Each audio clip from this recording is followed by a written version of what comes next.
Salut à toutes et à tous et bienvenue pour ce 19e épisode des Films du Grenier. Et cette fois-ci, comme je l'avais promis, dans les Films du Grenier, on abordera parfois certains acteurs, des acteurs de second rôle, qui parfois ont eu des premiers rôles, mais ce sont des acteurs dont on se souvient très souvent du visage, mais jamais du nom. Alors, cette fois-ci, nous allons parler d'un acteur américain qui a été très souvent présent dans un certain nombre de films, parfois dans des seconds rôles assez...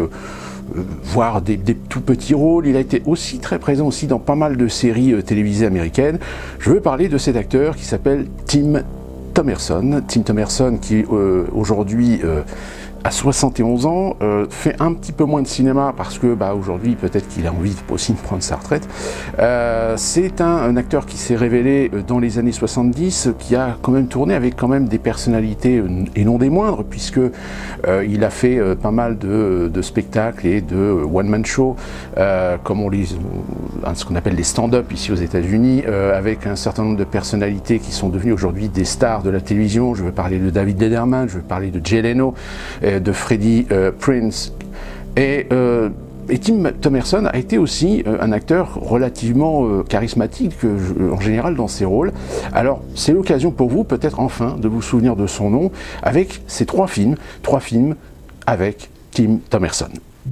Premier film avec Tim Thomerson, c'est un film qui date de 1983, qui a une particularité d'être un film de série B, mais extrêmement inspiré par cette tendance de l'époque des films post-apocalyptiques, science-fiction, voire fantasy. Je veux parler du film réalisé par un certain Charles Band, que vous connaissez certainement si vous êtes des adeptes des séries B. Je veux parler de Metal Storm. Alors, Metal Storm, c'est un film un peu particulier parce que c'est un film qui rentre justement dans cette lignée de films de série B, de films des réseaux indépendants qui ont quand même connu quelques exploitations en salle, aussi bien aux États-Unis qu'en Europe, puisqu'il faut savoir que ce film est sorti en France dans sa version 2D. Pourquoi 2D ? Tout simplement parce qu'il y a eu une version 3D aux États-Unis. Alors, bien évidemment, c'est pas de la 3D complète, c'était plus une version en relief, comme on l'appelait à l'époque. Mais 3D, ça avait cet argument commercial de pouvoir vendre mieux le film. Aujourd'hui, évidemment, ce film, si vous avez l'occasion de le voir, vous allez vous rendre compte que c'est un film qui a relativement très mal vieilli, mais qui était pour l'époque plus ou moins de bonne facture pour un film dit de série B. Dans ce film, Tim Thomerson ne joue pas un rôle important, mais il joue quand même dans ce film et s'est fait connaître justement de ces réseaux de série B et plus particulièrement de Charles Band, qui par la suite, ils vont devenir plus ou moins amis et vont tourner très souvent, soit produit ou soit réalisé par Charles Band, dans un certain nombre de films. Donc vous verrez un film qui aura été le film, on va dire, révélateur et à la fois la série pour Tim Thomerson. Donc ce Metal Storm, si un jour vous avez l'occasion de le voir, je vous invite à le voir parce que c'est pour vraiment vous rendre compte de quel genre de film on avait la possibilité de voir dans les salles françaises pendant une certaine époque, avant que finalement les distributeurs français décident de ne plus acheter les droits d'exploitation de ce genre de film. Deuxième film avec Tim Thomerson, ce film est un petit peu plus connu dans les films de genre fantastique, science-fiction, plus particulièrement pour les fans. Si je vous dis Chérie 2000, c'est un film qui date de 1987, qui a été réalisé par Steve DeJamat, et dans ce film, le rôle principal était tenu par une certaine Mélanie Griffith. Et oui, c'est ce fameux Chérie 2000 dans lequel on retrouve Tim Thomerson. Alors Tim Thomerson a plutôt un rôle de méchant, on va dire, c'est-à-dire une sorte d'illuminé au sein d'une communauté de survivants, puisqu'on est vraiment dans une histoire post-apocalyptique. C'est quand même un film majeur pendant la carrière de Tim Thomerson, qui va véritablement lui permettre par la suite de vraiment s'exposer dans des productions surtout télévisuelles, et c'est à partir de ces moments-là que Tim Thomerson va véritablement apparaître dans un grand nombre de séries bien connues. Il apparaîtra par exemple dans La Loi et l'Ordre, il apparaîtra dans pas mal de séries comme Hill Street Blues, comme d'autres, comme Columbo également, les derniers épisodes des dernières saisons.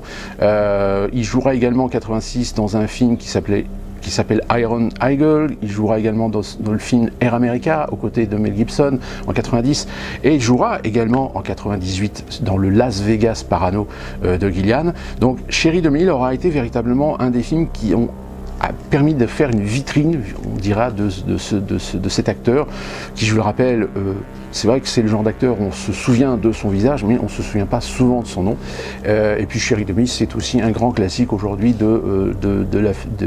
genre de science-fiction et fantastique. Si vous ne l'avez pas vu, je vous invite à le voir, parce que pareil, c'est un film qui est assez symbolique de ce type de fantastique et de science-fiction que l'on faisait à l'époque dans les années 80.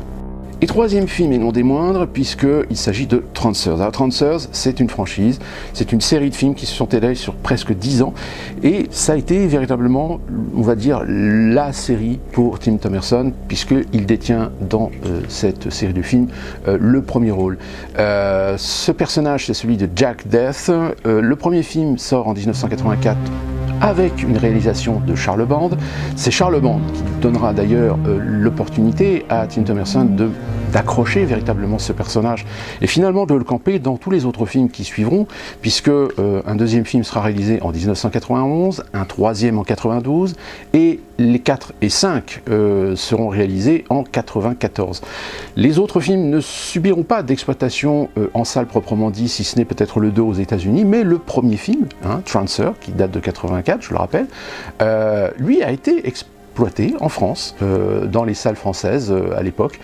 Donc c'est véritablement un classique dans la série B aujourd'hui. C'est pareil, si vous n'avez jamais vu ces films-là, eh bien je vous invite surtout à voir le premier, parce que les autres films par la suite manquent un peu de consistance au niveau scénaristique. À savoir que dans le premier film, il y avait déjà une actrice qui est devenue également célèbre par la suite, qui est Helen Hunt, qui a, comme beaucoup d'acteurs américains d'ailleurs, ont débuté dans pas mal de séries de films de série B.